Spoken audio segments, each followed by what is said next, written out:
সরকারের পদত্যাগের এক দফা আন্দোলনের নতুন কর্মসূচি নিয়ে শিগগিরই রাজপথে নামতে চায় বিএনপি। এর আগে নানা কৌশলে সাংগঠনিক শক্তি বাড়াতে চায় দলটি। সেই লক্ষ্যে নেতাকর্মীদের ঐক্যবদ্ধ ও উজ্জীবিত করতে তৃণমূল পর্যায়ে সফর করবেন বিএনপি ও অঙ্গ সংগঠনের নেতারা। দেশের তরুণদের সম্পৃক্ত করতে ছাত্রদল, যুবদল, স্বেচ্ছাসেবক দল ও কৃষক দলকে সক্রিয় করা হচ্ছে।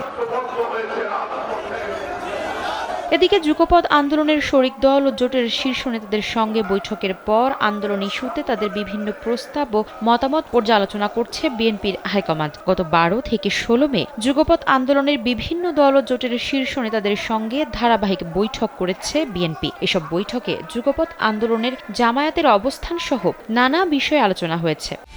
একমাত্র ওয়ালটন এসি দিচ্ছে 1 বছরের রিপ্লেসমেন্ট গ্যারান্টি এবং কম্প্রেসরের 10 বছরের গ্যারান্টি। পাশাপাশি দেশের অর্থনৈতিক অবস্থার অবনতি ও রিজার্ভ সংকটের খবরে উদ্বেগ প্রকাশ করা হয়েছে। বিশেষ করে দ্রব্যমূল্যের ঊর্ধ্বগতি নিয়ে নতুন কোনো কর্মসূচি দেওয়া যায় কিনা তা নিয়ে আলোচনা হয়েছে। জানা গেছে, দ্বাদশ জাতীয় সংসদ নির্বাচন পরবর্তী পরিস্থিতিতে দলীয় নেতাকর্মীদের উজ্জীবিত করতে জেলা সফরের উদ্যোগ নিয়েছে বিএনপি। এই সফরের বিষয়ে দিক নির্দেশনা দিতে গত রোববার 4টি অঙ্গ ও সহযোগী সংগঠনের নেতাদের সঙ্গে ভার্চুয়ালি বৈঠক করেছেন তারেক রহমান। বিএনপির অঙ্গ সংগঠনের দুজন নেতা জানান, বৈদেশিক মুদ্রার রিজার্ভ, দ্রব্যমূল্যের ঊর্ধ্বগতি, দুর্নীতিসহ নানা বিষয়ে সামনে এনে সরকারের বিরুদ্ধে সবাইকে ঐক্যবদ্ধ থাকার আহ্বান জানানো হবে তৃণমূল সফরে। এছাড়া সফরকালে নেতারা বিগত আন্দোলনে গুম, খুন, পঙ্গু কিংবা গ্রেপ্তার হওয়া নেতাকর্মীদের পরিবারের সঙ্গেও সাক্ষাৎ করবেন।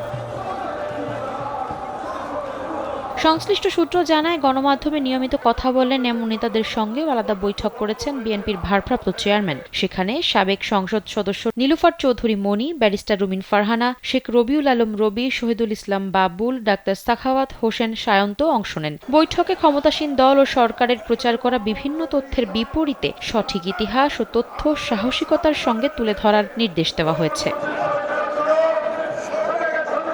বিএনপির কেন্দ্রীয় কমিটির আন্তর্জাতিক বিষয়ক সহ সম্পাদক ব্যারিস্টার রুমিন ফারহানা কালবেলাকে জানান, আওয়ামী লীগ সরকার বিএনপি ও তারেক রহমান সম্পর্কে যেসব তথ্য প্রচার করছে, এসবের বিপরীতে যারা মিডিয়ায় নিয়মিত কথাবার্তা বলেন বা টকশোতে অংশগ্রহণ করেন, তারা যেন সঠিক তথ্য সাহসিকতার সঙ্গে তুলে ধরেন, সেটি বলা হয়েছে। বিএনপির একাধিক নেতা জানান, জাতীয় সংসদ উপজেলা নির্বাচন বর্জনের ডাক সফল হওয়ায় তারেক রহমান আন্তর্জাতিক মহলের কাছেও পরিচিতি এবং গ্রহণযোগ্যতা পেয়েছেন। বিএনপির নেতৃত্ব সংকট নিয়ে যে শঙ্কা ছিল তা কেটে গেছে বলেও দাবি করা হয়েছে।